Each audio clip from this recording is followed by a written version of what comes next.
Well, I think a good example of that is compared a couple of presidents.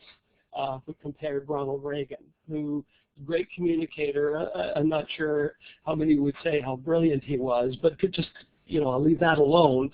But compare him to Jimmy Carter, who even still today has one of the highest IQs of any person on earth.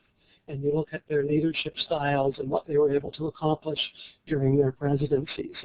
And so there is no correlation between brilliance and leadership ability. So the fourth area and final primary behavior that we want to talk about from a transformational leadership perspective is this thing about individualized consideration. And it's probably the simplest of the 4 I's from a behavioral perspective. It's where leaders treat people as individuals. They communicate effectively at an individual level. They listen actively at an individual level, care and recognize and develop their people. And I love this quote here by Geff. If you treat a man as he is, he will remain as he is.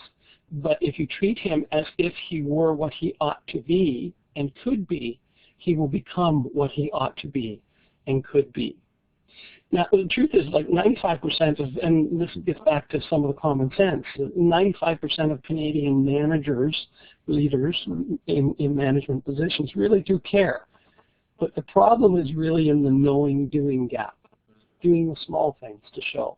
We get busy with our own work. Our own work becomes more important than the work of our people.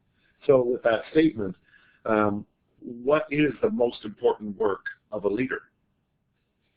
Well, in order to achieve where you're going as an organization and achieve your vision, I think